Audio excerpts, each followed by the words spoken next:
Magandang araw mga kababayan.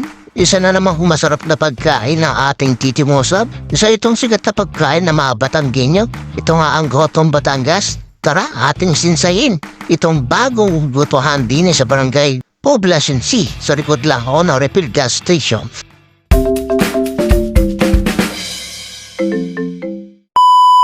What's up mga kababayan? Tayo nga pala ay kakain ng ating tanghalian. Saktong-sakto naman at meron tayong sisinsaying gotohan. Di nilang ho malapit sa Desconsumo likod ng refill gas station.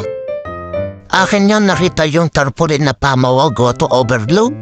Ako naman ay nakuryos kung saan gaaray at kung sakso bulsa at panlasa ang gotong aray. Ito nga mga kababayan, matatanaw mo na agad ang pamawa goto overload.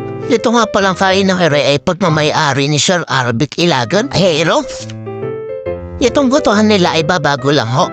Kaya pagpasensyahan niyo na kung malito ang kanilang kainan. Pero masasabi ko lang ho, ako'y binibo kay Sir Arbic Ilagan. Sa pagpupusigin niya na maitayo ang ganitong negosyo, ay malay ho natin. O tagal-tagal ay lumawak din ho are, sa tulong din po ninyo mga kababayan. At ito na nga mga kababayan, ang order nating goto. Aba, ako naman ay nakita sa presyo ng kanilang goto Sa halagang 50 pesos ay may ganito ka ng goto. Aba, ako ay nababugon sa 60 pesos may kanin at goto ka na.